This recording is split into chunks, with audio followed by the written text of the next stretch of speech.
পর্যাবৃত্ত গতির আরও একটি ক্লাসে সবাইকে স্বাগত জানাচ্ছি। তোমরা আগের ক্লাসে দেখেছো অন্তরক সমীকরণ কিভাবে নির্ণয় করতে হয়। তো অন্তরক সমীকরণটা কি ছিল?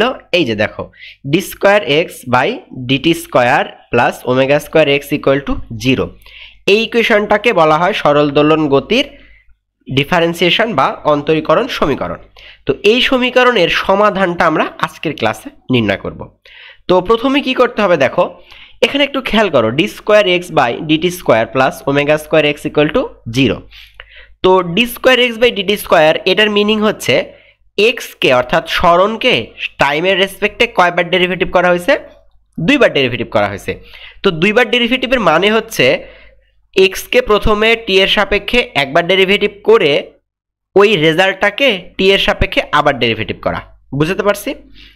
আচ্ছা, ব্যাপারটা আসলে এরকম দেখো, যে এই যে এক্সকে দেখো ফার্স্ট ব্র্যাকেটের ভিতরে প্রথমে টি এর সাপেক্ষে একবার ডেরিভেটিভ করা হয়েছে, দেন এইটাকেই টি এর সাপেক্ষে আবার ডেরিভেটিভ করা হয়েছে। বুঝতে পারছো? আচ্ছা, তো এটা করার আমার উদ্দেশ্য হচ্ছে এই যে ডিএক্স বাই ডিটি, এই ডিএক্স বাই ডিটি মানে কিন্তু আবার ভি। কারণ তোমরা জানো সরণকে সময়ের সাপেক্ষে একবার ডেরিভেটিভ করলে কি পাই? বেগ পাই। তার মানে এটা হচ্ছে ভি। তো এখানে তুমি মনে করো সিম্পলি ভি আছে, তাহলে এটা দেখতে কেমন লাগবে? ডিভি বাই ডিটি, অনেকটা এরকম লাগবে, ডিভি বাই ডিটি। বুঝতে পারছো? আচ্ছা, এখন এটা করার উদ্দেশ্য হচ্ছে, আমার এখানে করার উদ্দেশ্য আছে, সেটা কি? এই যে ডিভি বাই ডিটি এটাকে আমরা একটু অন্য ফ্যাশনে লিখব। কিভাবে লিখব? এদিক খেয়াল করো, দেখো জিনিসটা কিন্তু এই যে ডিভি আর এই যে ডিটি, জাস্ট যেটা করা হয়েছে উপরে এবং নিচে একটা করে ডিএক্স দিয়ে গুণ করা হয়েছে। এই যে এখানে একটা ডিএক্স আর এই দেখো এখানে একটা ডিএক্স, ঠিক আছে? আলটিমেটলি কিন্তু এই দুই লাইন দেখো সেম আছে, তাই না? তো এটা করার উদ্দেশ্য হচ্ছে এই যে ডিএক্স বাই ডিটি, এই ডিএক্স বাই ডিটি মানে আবার কিন্তু ভি। তাহলে এই ডিএক্স বাই ডিটির পরিবর্তে আমরা এখানে লিখতে পারবো কত? ভি। তাহলে এরকম হবে না? V DV by DX equal to minus omega square X, ঠিক আছে? আচ্ছা, এখন এই যে নিচে যে ডিএক্স আছে না, এই ডিএক্সটা যদি আমরা আর আর গুণ করি তাহলে এই পাশে এসে কি হবে? ডিএক্সটা এই যে ওমেগা স্কোয়ার এক্সের পাশে থাকবে, তাই না? দেখো এটা দেখতে কেমন দেখায়, এই যে তাহলে রাইট সাইডে লেফট সাইডে শুধু থাকে ভি ডিভি, মানে এই যে V DV equal to minus omega square x, আর এই যে নিচে থেকে ডিএক্সটা পাশে গুণাকারে থাকলো। তো এটা করার উদ্দেশ্য হচ্ছে আমরা এখন উভয় পক্ষকে ডিফারেন্সিয়েট করব, সরি ইন্টিগ্রেশন করব। মানে আমি লেফট সাইডকেও ইন্টিগ্রেশন করব, রাইট সাইডকেও ইন্টিগ্রেশন করব। তাহলে ইন্টিগ্রেশন চিহ্ন দিতে হবে, এই যে ইন্টিগ্রেশন। তো এই যে মাইনাস ওমেগা স্কোয়ার এটাকে বাইরে লিখছি কেন? কারণ আমি তো এক্সের সাপেক্ষে ইন্টিগ্রেট করতেছি, তো ওমেগা স্কোয়ারটা তো ধ্রুবক, তাহলে এটা ইন্টিগ্রেশনের বাইরে আসবে।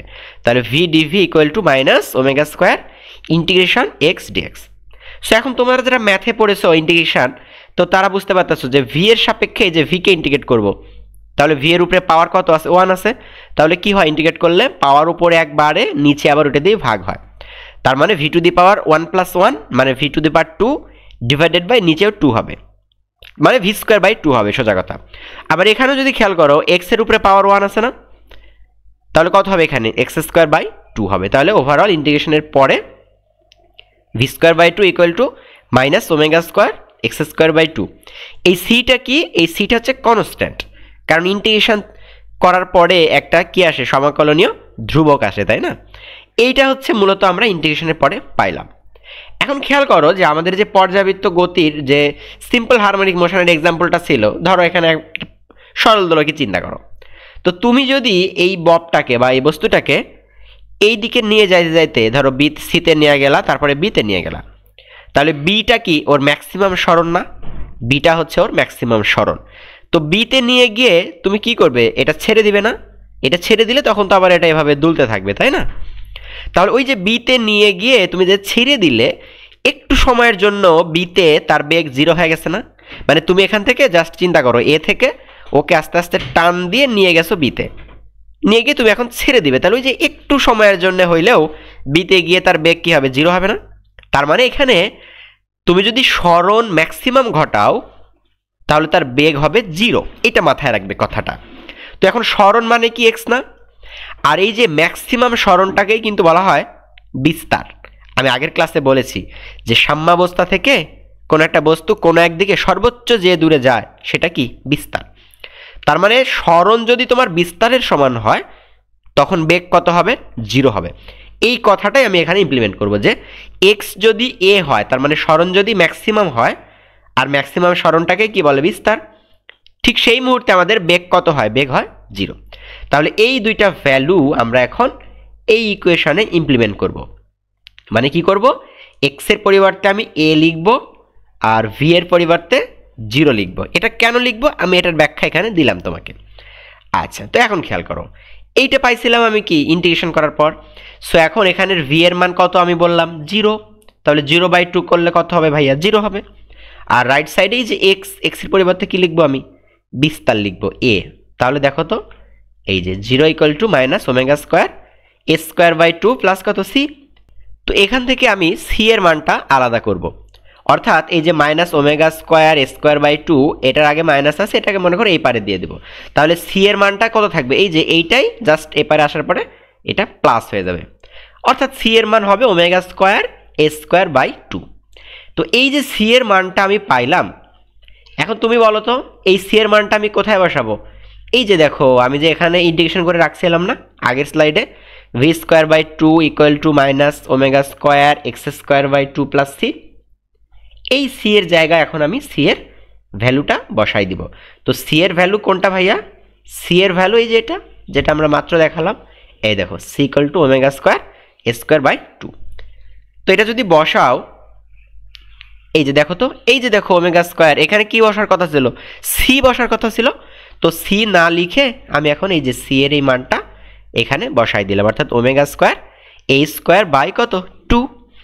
আচ্ছা, একটু খেয়াল করো তো, এটার নিচেও 2 আছে, এটার নিচেও 2 আছে, এটার নিচেও 2 আছে। তাহলে প্রত্যেকটা থেকে এই 2 কি হবে? ক্যান্সেল হবে। তো ক্যান্সেল হওয়ার পর কেমন হবে ভাইয়া? এই যে দেখো, এখানে শুধু v², এখানে -ω² x², এখানে হচ্ছে ω² a²। তো এখন কি করব বলো তো, এই দুটো থেকে আমরা একটা ω² কমন নিব। তাহলে কমন নিলে কি হবে? একটু সাজায় লেখা হয়েছে জাস্ট। এই যে স্কোয়ারের আগে প্লাস আছে না, এটা একটু আগে লিখবো, আর x² আগে মাইনাস আছে, এটাকে একটু পরে লিখবো। আর লেফট সাইড কিন্তু অ্যাজ ইট ইজ v²। তাহলে জাস্ট ω² কমন, এই যে দেখো a² - x²। এখন এখান থেকে শুধু ভি বের করব। তাহলে স্কোয়ার আছে না, তাহলে এই স্কোয়ারটা ওই পারে গেলে কি হবে? রুট হবে। অর্থাৎ এই যে দেখো, তার মানে সির্ফ ভি এর মান কত হচ্ছে আমার? ওমেগার উপরে রুট ছিল, বাট এই যে স্কোয়ার আর রুট কাটা গেলে শুধু ওমেগা, আর এই জিনিসটার উপরে কি? স্কোয়ার। তাহলে ভি এর মান আমরা কত পাইতেছি? ω × √a² - x²।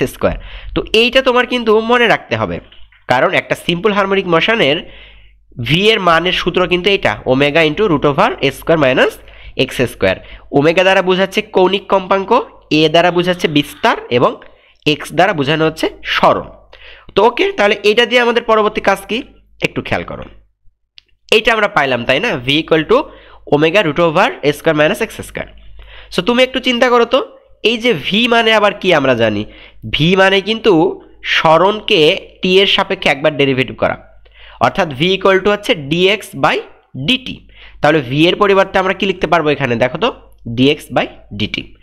এবার আমরা এখানে যেটা করব সেটা হচ্ছে, এই যে √এর এই টার্মটাকে আমি এই পারে নিয়ে আসবো। তাহলে এই √এর এই টার্মটা এই dx এর নিচে আসবে, আর এই যে dt আছে না, এই dtটাকে আমি ওই পাশে নিয়ে যাব। তাহলে dtটা এই ওমেগার সাথে গুণ অবস্থায় থাকবে। এটা কেমন হয় দেখো, এই যে জাস্ট আমার dx আছে, এই যে √এর টার্মটা আমি কি বললাম? এই পারে নিয়ে আসবো, তাহলে ভাগ হবে, আর এই dtটা আমি এই পারে নিয়ে যাব, তাহলে দেখো dt গুণ হবে। এখন এটা করার উদ্দেশ্য হচ্ছে আমি এখানে আরেকবার ইন্টিগ্রেশন করব। দেখো তো ইন্টিগ্রেশন করলে কেমন লাগে দেখতে, যে ইন্টিগ্রেশন dx/√a² - x² ইন্টিগ্রেশন এই যে ω dt। ঠিক আছে? আচ্ছা, তো এখন আমরা কি করব, এই যে লেফট সাইড, এটা কিন্তু একটা ইন্টিগ্রেশনের ফর্মুলায় পড়ে আছে, তোমরা ম্যাথে পড়ছো এই ফর্মুলাটা কি? dx/√a² - x²। তোমরা ম্যাথে বের করে দেখবে যে এই ফর্মুলাটা আছে, এটা হচ্ছে সাইন ইনভার্স a/x এর ফর্মুলা একটা। ঠিক আছে? আর এই যে এই পাশে দেখো তো, টি এর সাপেক্ষে আমি ইন্টিগ্রেট করতেছি, তাহলে ওমেগা তো ধ্রুবক, তাহলে ওমেগাকে আমরা বাইরে পাঠাই দিব। তাহলে ওমেগাকে যদি বাইরে পাঠাই দাও, তাহলে এখানে জাস্ট কত থাকে? 1 থাকে না? তাহলে 1কে যদি টি এর সাপেক্ষে তুমি ইন্টিগ্রেট করো, তাহলে পাবে হচ্ছে টি। তাহলে এই দুইটা ইন্টিগ্রেশন করার পরে দেখো সাইন ইনভার্স x/a = ω t এখন ভাইয়া ডেল্টাটা কই থেকে আসলো? তোমরা জানো যে ইন্টিগ্রেশন করার পরে একটা কনস্ট্যান্ট আসে, তো সেই কনস্ট্যান্টকেই এখানে বলা হচ্ছে ডেল্টা। কনস্ট্যান্টকে তো তুমি যে কোনো নামেই ডাকতে পারো, তো এখানে এই নামটা দেওয়া হচ্ছে ডেল্টা।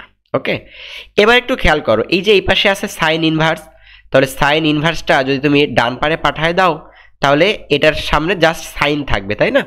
কারণ ইনভার্সটা ওই পারে গেলে তখন নর্মাল সাইন হবে, মানে এরকম হবে দেখতে, X by A equal to sine omega T plus delta. এবার বলো তো, এই যে এ আমার ভাগ আকারে আছে না, তাহলে তুমি যদি এ কে রাইট সাইডে পার করে দাও তাহলে গুণ আকারে যাবে, তখন পরে থাকবে কত, এক্স ইকুয়াল টু এ sign omega T plus delta. এই যে দেখো, এক্স ইকুয়াল টু এ sign omega T plus delta. তো এইটাই হচ্ছে তোমার অন্তরীকরণের যে সমীকরণটা ছিল সেই সমীকরণের সমাধান। অর্থাৎ এটা দিতে কিন্তু তোমাকে অনেক ম্যাথ আসবে। এখানে এক্স দ্বারা কি বোঝাচ্ছে? এক্স দ্বারা বোঝাচ্ছে সরণ, এ দ্বারা বোঝাচ্ছে কি, বিস্তার অ্যামপ্লিটিউড, ওমেগা দ্বারা বোঝায় তোমার কৌণিক কম্পাঙ্ক, টি তো টাইম, আর এই ডেল্টা দ্বারা বোঝায় হচ্ছে এটা আদি দশা, বা এটা হচ্ছে প্রারম্ভিক দশা বা আদি দশার নামে ডাকে বইতে। ঠিক আছে, তার মানে এক্স ইকুয়াল টু এ sign omega T plus delta, এইটা হচ্ছে একটা সরল দোলকের বা একটা সিম্পল হারমোনিক মোশন, অথবা আমরা কি বলছি, সরল সন্দিত গতির একটা সমীকরণ। ঠিক আছে, সরণের সমীকরণ এক্স ইকুয়াল টু এ sign omega T plus delta, এটা তোমরা মনে রাখবে, এটা দিয়ে প্রচুর ম্যাথ করতে হবে। ঠিক আছে, তো আশা করি এই পর্যন্ত সবাই বুঝতে পারছো। তো ধন্যবাদ সবাইকে, এবং পরবর্তীতে আমরা এই সূত্র সংক্রান্ত বেশ কিছু এক্সাম্পল সলভ করব।